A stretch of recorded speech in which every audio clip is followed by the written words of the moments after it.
Don't cry for a moment in life when the whole calls for tears. Seneca, which was a great Stoic in ancient Rome, but we'll get back to him. Let's start with the founder of Stoicism, Zeno of Cyprus. He was a very wealthy man back in the day, around ancient Greek times. But he was in a shipwreck and lost all of his fortunes. And he wound up in Athens, where he went to a local bookstore and read Socrates. So he was intrigued by reading this, and he asked the store clerk, he was like, where can I find one of these philosophers? And it was ancient Athens at the time, so it was like, oh, just across the street.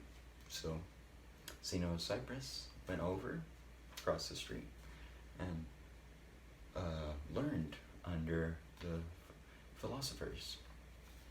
And as time went on, he began to teach his own school of thought, which was Zenoism. In turn, it changed to Stoicism, because Zenoism kind of led to cult behaviors. So Stoicism was their fix for that. Stoa, which meant where they actually learned the teachings. And if you look on Google now, it'll mean to persevere through pain and hardships with the lack of feeling. Now that is an alright example, but it means so much more. You see, Stoicism has 4 cardinal virtues, which is wisdom, temperance, justice, and courage. Now these teachings led to Seneca to say this: even to live is an act of courage. Now this led to him having greater respect for the slaves at the time, which was in ancient Rome. So he actually helped better the treatment for the slaves at the time.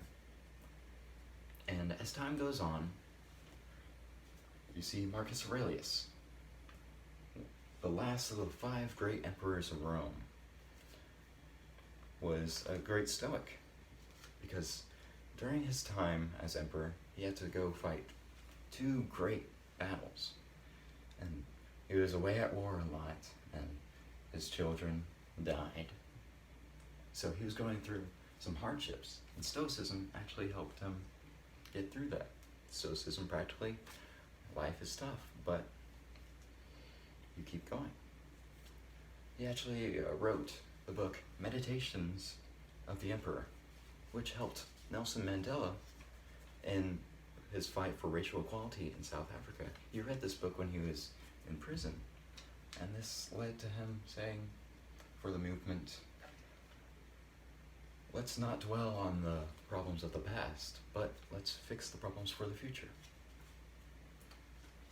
And this helps out his movement in a great deal, which is practically Stoic beliefs.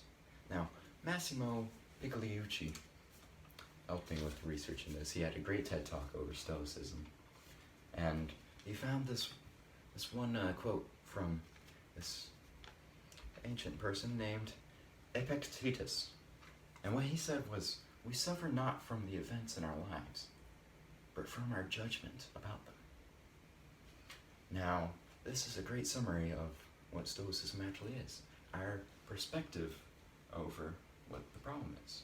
Now, this was also called logos in the time, because you cannot change the problems, but you can change your perspective about it. Viktor Frankl, more modern times actually, invented this thing named logotherapy when he was in a concentration camp.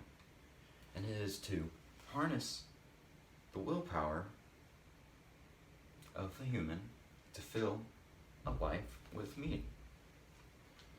Now, this is practically what Stoicism is. Thank you so much.